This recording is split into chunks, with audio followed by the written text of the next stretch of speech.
Why you wouldn't last a day in the Paleolithic era? You wake up to the gentle hum of the refrigerator. You stretch your soft legs under a heavy, warm blanket. You step out of your front door with a hot cup of coffee in your hand, fully expecting to survive the next 24 hours. The air feels perfectly safe. You are entirely secure. But what if the concrete suddenly dissolved into a vast, untamed wilderness? For roughly 300,000 years, this was not a hypothetical scenario.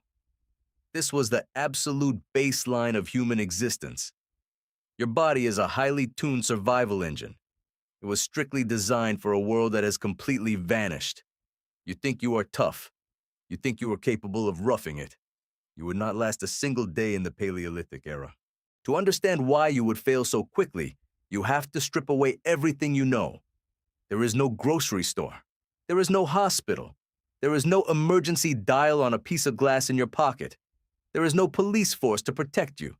There is only you, the earth, and an overwhelming, relentless demand for calories. How much energy does it actually take to stay alive in the wild? Biological anthropologist Dr. Herman Ponzer spent years deeply studying the Hadza people in Tanzania. He wanted to understand how human metabolism actually functions outside of modern civilization. His research revealed a deeply counterintuitive truth. You do not actually burn significantly more calories sitting at your desk than a hunter-gatherer burns in the African bush. Your metabolism is a fixed engine. Your body aggressively caps its daily energy expenditure. But the way you acquire those calories is entirely different. Every single calorie your ancestors consumed was paid for in physical labor, sweat, and immense bodily risk. You walk 10 steps to the kitchen pantry. They walk 10 miles just to find a muddy, stagnant watering hole. Would your modern legs carry you that far? Hunger in the Paleolithic world was not a temporary afternoon discomfort. Hunger was a constant stalking shadow. It lived permanently in the periphery of your vision. It dictated every single decision your ancestors made from the moment the sun crested the horizon. You are used to eating 3 predictable meals a day. In the Stone Age, you might go 3 entire days without eating a single substantial piece of meat. Your brain would begin to panic. Cortisol would violently flood your system. Your hands would shake as your blood sugar plummeted into the abyss. How would you focus on tracking an animal when your stomach is screaming in pure agony? You would have to eat things that would make you violently ill today. You would forage for bitter, fibrous tubers hidden deep in the hard earth. You would spend hours digging them out with a sharpened stick until your hands bled. You would scavenge the rotting leftovers of a lion's kill. You would smash the thick bones of a dead antelope with a heavy rock just to suck out the raw, fatty marrow inside. There was no waste. There was no preference. There was only survival. But starvation is a slow and quiet death. The Paleolithic era offered plenty of fast and loud ones. Picture yourself standing on a freezing European steppe. The bitter wind howls across the open, desolate plains. The temperature drops far below freezing. You are wearing nothing but stitched animal hides. At the archaeological site of Sunghir in Russia, researchers uncovered extraordinary graves dating back roughly 30,000 years. These ancient remains were buried with thousands of meticulously carved mammoth ivory beads attached to their clothing. This proves they understood highly complex, tailored garment construction. They had to. Without tightly tailored, multi-layered clothing, the Ice Age environment would freeze the blood in your veins in a matter of hours. You complain when the air conditioning in your office is turned up too high. Could you stalk a reindeer, skin it, treat the heavy hide, and stitch together a windproof coat using bone needles before the blizzard hits? Picture a typical prehistoric afternoon. You are moving with your small nomadic band. You are walking through dense, unfamiliar brush. Every single step requires total hypervigilance. You constantly scan the tall grass for subtle movement. You listen for the sharp snap of a twig. You are not automatically at the top of the food chain here. You step over a rotting log and your foot slips on the damp moss. You loudly twist your ankle. In your modern world, this is a minor inconvenience. You rest on the soft couch with a bag of frozen peas. In the Paleolithic era, a severe sprain is a death sentence. You can no longer keep up with the hunting party. You can no longer forage for your own food. You are entirely dependent on the charity of your tribe to physically carry you or feed you. And the physical toll of this prehistoric life was absolutely brutal. Archaeologists excavating the Shanidar cave in Iraq found the fascinating remains of your evolutionary cousins, the Neanderthals. The skeletons tell a terrifying story of daily prehistoric life. One specific skeleton, known as Shanidar I, survived massive, crushing trauma to his skull. He was entirely blind in one eye. His right arm had been brutally amputated above the elbow. He had thick, healed fractures in his legs. The trauma patterns on these prehistoric skeletons closely resemble the severe injuries seen in modern professional rodeo riders. They were getting up close and personal with massive, angry, thrashing beasts. They were being thrown, trampled, and repeatedly crushed against the rocks. And yet, the bones show clear signs of extensive healing.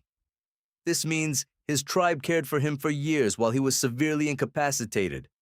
Could you drag a broken leg away from a charging woolly rhinoceros? You imagine the biggest threat in the prehistoric world was a saber-toothed cat. You picture giant dire wolves and massive cave bears lurking in the dark shadows. But the real killer was far more insidious. The real killer was entirely microscopic. You get a tiny scratch on your arm from a passing thorn bush. Dirt gets packed into the open, bleeding wound. Without antibacterial soap, without clean running water, without modern antibiotics, that tiny scratch begins to swell. It turns an angry, pulsing red. It radiates heat. The infection silently spreads into your bloodstream. A simple scratch that you would ignore today would slowly and painfully end your life. What about a simple toothache? A rotting tooth in the Paleolithic era could lead to a massive abscess that travels straight up into your brain. What about having a family? For ancient humans, bringing new life into the world was one of the most statistically dangerous things a human body could do. Every single aspect of the natural world is actively trying to erase you. Even sleep offered no true sanctuary. You are used to locking your heavy door and sinking into a soft mattress for 8 uninterrupted hours. Your ancestors practiced what anthropologists call sentinel sleep. The tribe never slept all at once. Someone was always awake. Someone was always nervously feeding the fire. Someone was always watching the thick darkness. You would sleep directly on the hard, cold ground. You would wake up constantly to the terrifying sound of hyenas laughing in the distance. Your brain was always half awake, waiting for the rustle of leaves that meant a predator had breached the perimeter. This is exactly why you jolt awake at a sudden noise in the middle of the night. Your body deeply remembers the primal terror of the dark. And yet, against all mathematical odds, your ancestors survived. They did not survive because they were the strongest animals in the forest. They did not survive because they had the sharpest claws or the thickest hide. They survived because of the fragile people standing right next to them. They survived because human beings are the ultimate cooperative species. You are entirely reliant on a complex, invisible global supply chain for your daily survival. They were entirely reliant on the 10 or 20 people sitting around their campfire. If you were cast out of the tribe, you died. Social exile was literal, biological death. This is exactly why you care so much about what other people think of you today. This is why a harsh comment on the internet makes your heart race and your palms sweat. This is why public speaking is widely considered the greatest human fear. Your brain is reacting as if your actual life is in immediate danger. Your nervous system deeply believes that if the tribe rejects you, you will freeze to death in the wilderness. You are carrying a primitive Stone Age brain inside a modern digital world. Eventually, agriculture changed the entire equation. You might think the invention of farming was a massive, glorious step forward for humanity. It was actually a devastating biological trap. Farming tied nomadic humans to one single plot of land. It led to tightly crowded, unsanitary living conditions. It invited devastating new diseases from domesticated animals. It created harsh social hierarchies and backbreaking repetitive labor. Before farming, your ancestors actually worked far fewer hours and enjoyed a much more varied, nutrient-dense diet than early farmers ever did. But farming allowed human populations to absolutely explode. It built the foundation of the concrete world you comfortably live in right now. It built the heavy walls that currently protect you from the wild. So you look around your comfortable, climate-controlled room. You feel the soft synthetic fabric of your clean clothes. You know exactly where your next meal is coming from. You have successfully outsourced your survival to the modern world. But beneath your soft skin, the ancient, fearful wiring remains completely intact.